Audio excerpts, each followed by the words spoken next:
Hey there, it's God-given. This is a guide to Danjin. Now, this series is called Casual's Guide, and as some of you may know, Danjin is far from the most casual character in Wuthering Waves. Danjin can be a bit mechanically intensive, however, it doesn't mean that more casual players can't use her. Danjin has a niche which makes her a perfect pickup for more casual players, who do not have any crazy OP limited 5-star main DPS characters. I'll tell you about this niche a bit further into the guide. For now, let's start with the kit explanation for Danjin. Danjin has a basic attack chain consisting of 3 attacks. Danjin's skill also has 3 different variations which can be triggered if you use the skill after a particular attack of the basic attack chain. I will call these 3 variations E1, E2 and E3. Every skill variation doesn't have a cooldown. Instead, they take 3% of Danjin's max HP for each attack they deal, and you can use the skill even if you have 1 HP. If you use the skill before or after the first attack of the chain, Danjin will use the first variation of the skill, E1, which is a singular strike dealing minor damage, taking 6% of Danjin's max HP and giving Danjin 10 Ruby Blossom, her forte resource. After using E1, if you do a basic attack, this basic attack will be the second attack of the chain. If you use the resonance skill after the second attack of her chain, Danjin will use E2, which is a 2-part attack, so you have to press the skill button twice to use the skill fully. Using this skill variation will take 12% of Danjin's max HP and give Danjin 20 Ruby Blossom. The second part of the skill will also mark the enemies hit by it with Incinerating Will, which makes enemies take 20% increased damage from Danjin's attacks for 12 seconds. If you use the resonance skill after the third and last attack of the chain, Danjin will use E3, which is, you've guessed it, a 3-part attack, so you'll have to press the skill button 3 times to fully do this attack. This variation of the skill will take up to a quarter of Danjin's max HP and can give you upwards of 40 Ruby Blossom if it is fully performed. One more thing about the skill, if you perform a dodge counter, then you can instantly use Danjin's E2 after it, which is great for DPS uptime. Also, when you unlock Danjin's first big passive node, the damage of the E2 after dodge counter increases by 20%, and the amount of stacks you gain from it is also doubled. So it's good to make a habit of using skill right after dodge counter on Danjin, unless you're in danger of getting hit by another attack of course. Now for the Forte circuit. Danjin's Forte bar can hold up to 120 Ruby Blossom. If you have at least 60 Ruby Blossom, then Danjin's heavy attack transforms into a hard-hitting variation of it, which heals Danjin for a third of her max HP and consists of 2 parts. The first part of this heavy attack deals damage 7 times, and Danjin has iframes while performing it, meaning she cannot be hit while doing this attack. After the first part of the attack, you'll hear the dodge sound, and you can press the basic attack button to perform a heavy hitting slash, which is not protected by iframes, but deals a lot of damage. If you have full Forte gauge, so 120 Ruby Blossom, then the multipliers on the heavy attack go up drastically, allowing you to deal a lot of damage in a small amount of time. Also, when you get Danjin's second big passive, after using the E3, Danjin gains a 30% heavy attack damage bonus, so make sure to utilize it if possible. Danjin's ultimate is just a burst damage ult, but it's a good panic button because after the ultimate animation plays out, you can instantly dodge an attack that you would have taken if you were stuck in an attack animation. I will touch on that a bit later into the video. Danjin's intro skill is just a damage dealing intro, not much to say about it. Danjin's outro skill is a 23% havoc damage amplification for the next character to take the field. When leveling up talents, your first priority should be the Forte circuit, then resonance skill, then the basic attacks and the resonance liberation. Intro skill is the last priority. That's it for the kit explanation. Danjin's playstyle heavily relies on using different combinations of basic attacks and resonance skills to fully stack her Forte gauge and do a devastating heavy attack. But essentially, Danjin is a glass cannon character who is constantly got low health and might die if a fly buzzes a bit too hard on her, so there's little room for error while playing Danjin. The combos and rotations will be explained a bit further into the video. For now, let's get into how to build the Danjin. Starting with the Echo main stats, go for attack percent on the 1 costs, havoc damage on the 3 costs, and crit rate or crit damage on the 4 costs, depending on which one you have less substats of. Speaking of substats, Crit rate and crit damage are going to be the first priority.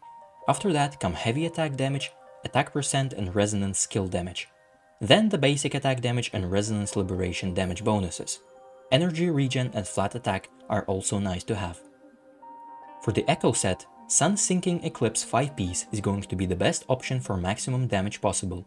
If you don't have a good 5-piece Sun Sinking, then going for a 5-piece Lingering Tunes or a 2-piece Sun Sinking plus Lingering Tunes is also great. The difference is not that huge. For the Echo skill choices, you can use the Big Shroom if you're using Danjin as a full main DPS and you want to utilize her on-field time as best as possible. You can also use the Dreamless if you're running Danjin together with Havoc Rover, or even the Crownless Echo, which you can cancel to get Havoc damage and Resonance skill damage bonuses. Use the 4-3-3-1-1 Echo setup if you have good 3-cost Echoes with Havoc damage main stats.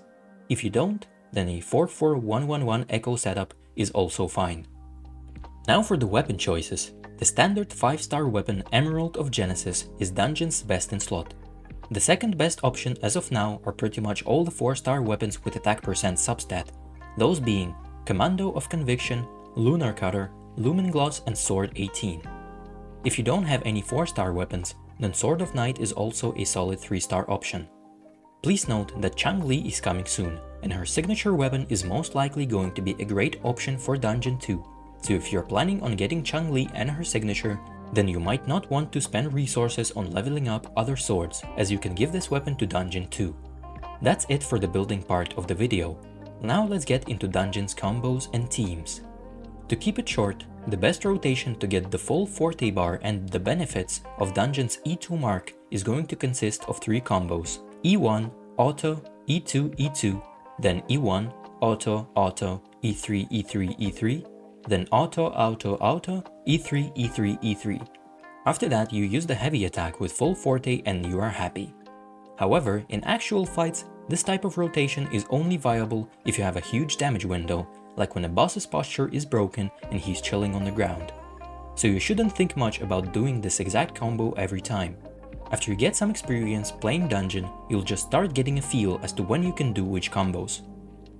For the Echo skill and ultimate usage, if you're using the Big Shroom Echo, then you can use it basically off cooldown, as it doesn't interrupt your actions or anything like that.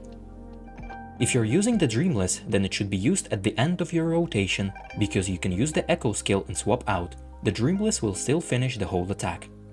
As for the ultimate, you can of course just use it whenever you get the energy, but you can also use it as a panic button if you understand that you're stuck in an animation and you won't be able to dodge an attack, or even as a parrying tool.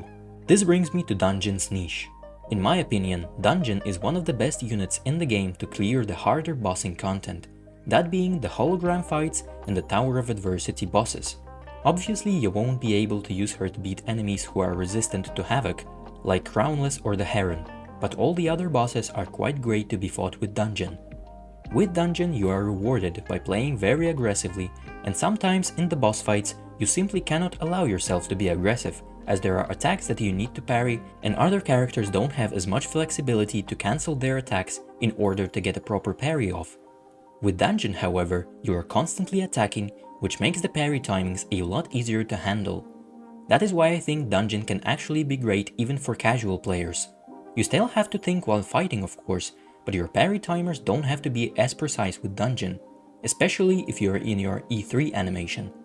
Danjin also has extra iframes in her kit in the form of her Forte Circuit heavy attack, which can also parry enemy attacks, so you're both untargetable and can parry at the same time. With all of this in mind, let's get into the teams. For the main team that I personally use in the hologram fights, Danjin Verena is the one that I enjoy most. Verena is used to proc her Echo skill, Echo set bonus and outro skill to buff Danjin, as well as her intro skill for toughness bar damage. The rotation is pretty simple. Use Verena's ult into Resonance skill into Echo skill and swap into Danjin. If you swap into Verena and she has some Forte stacks, then use them first and then do the previously mentioned rotation if you have the opportunity for that. You can also think of some teams like Danjin Mortefi Verena or Danjin Sanhua Verena, where Danjin is a main DPS with a sub-DPS Sanhua or Mortefi. The reason for picking these two as the examples is because they have good outro skills which synergize pretty well with Danjin, and because they take very little time on field to do their rotations. Danjin can also be played in a more supportive role as well, for an example in a team like Havoc Rover Danjin Varina. In this team, Danjin will instead be used to buff Rover with her outro skill, as well as use the Dreamless Echo after Rover's ultimate. In this case, the team rotation will look something like this. Varina's ult, Resonance skill and Echo skill, swap to Danjin, use her ult and get enough Concerto energy for an outro skill, swap to Rover, do Rover's rotation into Ultimate and Dreamless Echo skill, then swap to Danjin and use her Dreamless Echo skill as well. Whenever new Havoc DPS units get released, looking at you Camellia, Danjin will also be a good teammate for them, so if you're watching this in the future, then experiment with the team lineups. Danjin might still be a solid option for the Havoc teams. That's it for the guide. Thank you guys for watching this video. I've been slacking on making this video because I've been slacking on making this video. There are no valid excuses and no real reasons, I was just being lazy. The next video is most likely going to be the guide to Changli when she releases, unless I get some idea for a new guide in the few following days. If there are any other Wuthering Waves topics that you would like me to cover, then please tell me about them in the comments section, and if there's something I resonate with, then I'll cover them in a future video. See you in the next one.